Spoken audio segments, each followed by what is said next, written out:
Okay, so your BMW SRS warning light has come on the dashboard. Well, in this video I'm going to show you how to use DIS V57 software and a USB to OBD2 cable to diagnose and clear faults on your BMW SRS system. Okay, time for us to get started. The first thing you need to do before connecting your laptop is to make sure that your battery is on charge. And the reason for this is that a lot of the BMW systems might go into power saving mode, so it actually disengages some systems if the battery is too low. You can connect a battery charger and leave it to maintain the battery while you do the OBD code reading.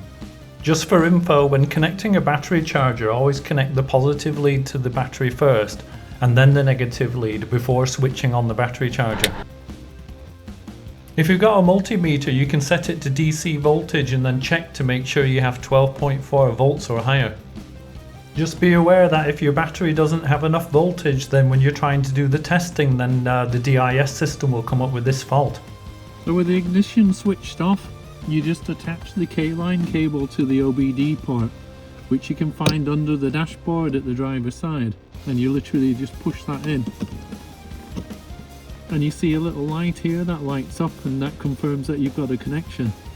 And now just turn the ignition key 2 clicks, but don't start the car. So I bought my software from Cable Shack, based here in the UK, and they give you this nice little starter menu, which you can see here. And the version of the software that I tend to use is called DIS V57, which you can see here. So I'm just going to go ahead and select that. Now the DIS software actually runs on an old version of Windows. I believe it runs on XP. So what you need is a virtual machine. But Cable Shack takes care of all that, so if you just click to initialize, then it launches the VMware player, and then it launches the software, and it takes care of all that for you. So once you launch the software, then the little black arrow is operating within the virtual machine. So if any time you want to control your computer on its normal operating system, then you press the Control and Alt buttons together. And now you see the white arrows appeared, and that allows you to adjust the screen and other things on the computer. So I'm just going to maximize that. Okay, so that's better. And now it'll automatically go back to using the black arrow again. So we're back in the virtual machine again. So once you get to this home screen here, what you want to do is move the black arrow over to diagnosis and then click. And what I found is once I clicked, I have to move the mouse just a little bit in order for the hourglass to appear. So it almost needs that as a little confirmation, otherwise it doesn't move to the next page. But that might not be the same on your computer. Okay, so now on this page it's asking you to select your car. So mine's a Z series, so I'm just going to select that. And then I'm going to move over to E86 because mine's actually a Z4 Coupe, and click that. And again I have to move the arrow for it to take the selection.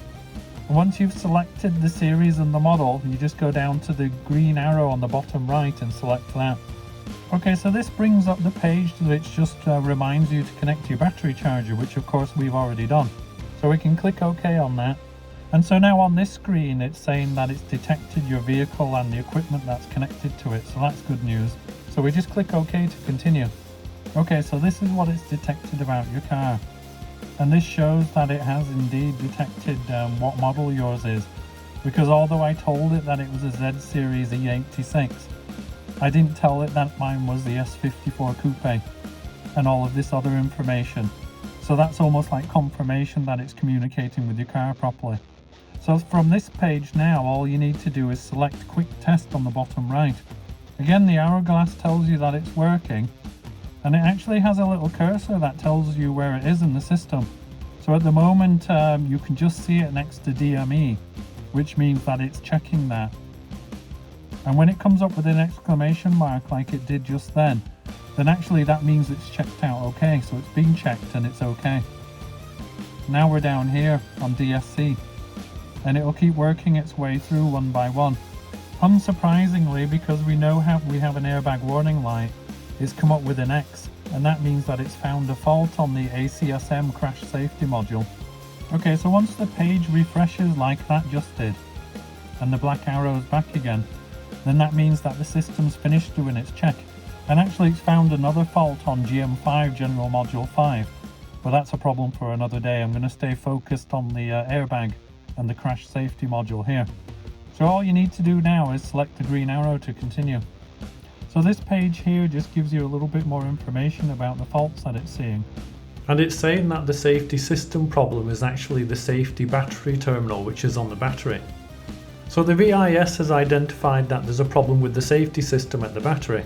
And it actually has a small explosive charge in it, which is triggered by an electrical connection in the event of an accident. Speaking of the electrical connection, who unplugged that? Fault code readers aren't magic. They can't reset a fault until you fix it. So this is me effectively fixing the fault. So I've turned the ignition back off and I'm just going to plug that back in again. And now we just need to go back to our software again, and from the page where we left off, we just need to click this green arrow to continue. Okay, so on this page it's telling me that the safety battery terminal, which is part of the safety system, the fault is currently not present. So by plugging that connection back in, I was effectively fixing the fault. So now if I want to do more work on here, there's actually firing circuits and things and quite a lot of advanced testing that I can do. But I'm not interested in doing that. What I actually want to do is just reset the airbag light at this point. So in order to reset these and to exit the system at the same time, so hidden underneath here is the exit the system and reset the codes button. And you can't see it very easily because it's under the virtual machine banner here, but that's it there. So we're just going to click that one. So what we want to do is quit the system, but it'll give us a chance to erase the codes at the same time. So click quit. And here you want to select quick delete, and that will delete the fault codes. And once you've selected that, then click the terminate button.